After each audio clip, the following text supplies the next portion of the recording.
unit of the Royal Canadian Army Medical Corps is the Field Dressing Station. Its job is to treat wounded direct from the field ambulances before sending them farther back to the casualty clearing stations and hospitals. A quick but thorough examination decides the degree of priority which the case warrants. In serious cases where delay might be fatal, an operation is carried out immediately. The units are highly mobile and can set up their operating tents or penthouses in 17 minutes. Speed and great care are essential in the early handling of battle casualties. To counteract the effects of shock, transfusions are given to maintain a steady supply of blood. Using all the science and skill of the medical profession, the RCAMC are developing new methods and techniques to meet the problems of modern war.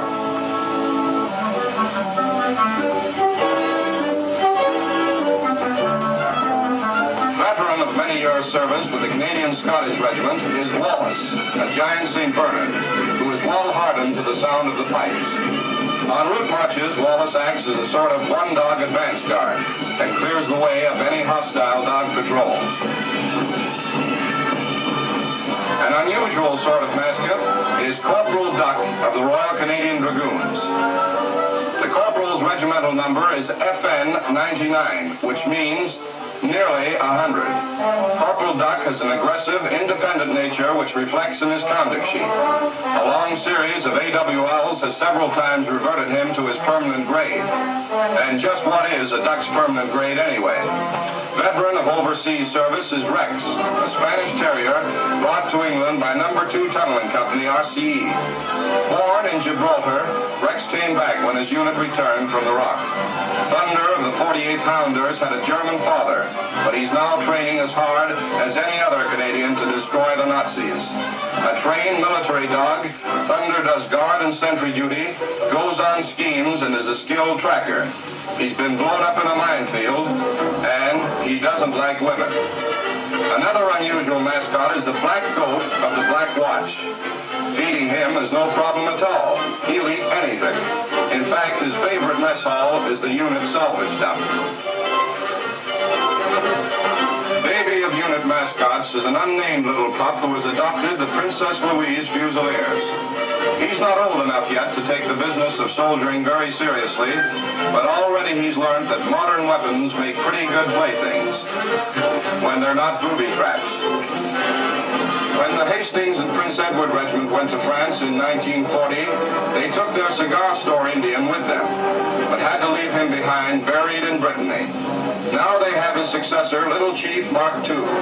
Little Chief travels with the transport section on schemes and guards the entrance to the camp. And someday, pretty soon, he'll be joined there by Little Chief Mark I.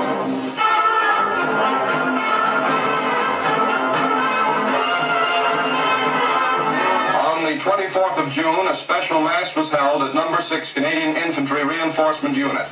The occasion being the celebration of St. Jean-Baptiste Day.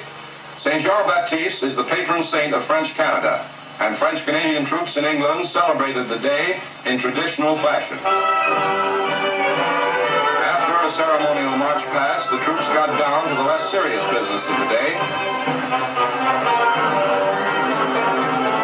Sergeant Armand Kola started with a bang the sports day, which included the inevitable tug of war, and a thrilling bout between Corporal Leo Bourdon and Private Rael Daou, both from Montreal.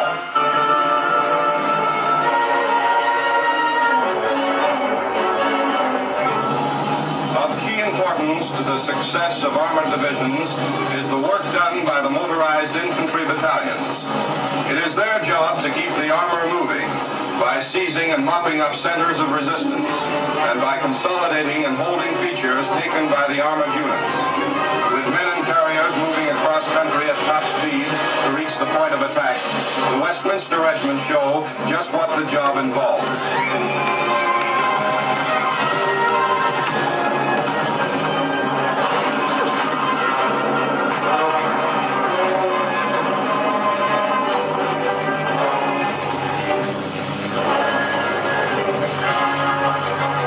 Westminster assault symbolizes the spirit of attack which dominates the whole Canadian Army.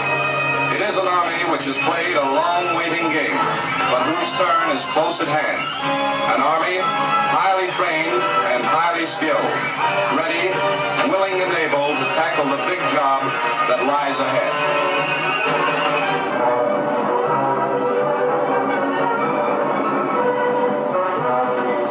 On United Nations Day, Whitehall was packed with sightseers as representatives of all the United Nations marched through the streets of London. In this great march were men from Canada, New Zealand and South Africa, India and the colonies. There were men from the Norwegian Navy, the Fighting French and the Polish forces.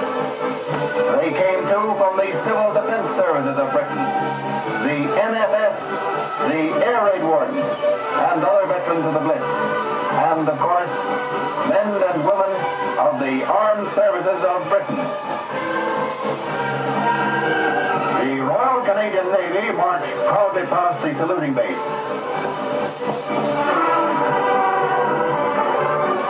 Followed by a detachment from the Indian Navy and men of the Indian Army Service Corps. And, of course, no parade could be complete without Highlanders.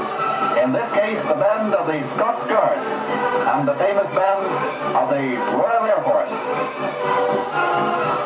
When the show was over, the mall was jammed with homeward bound spectators. And next time, it will be a victory parade.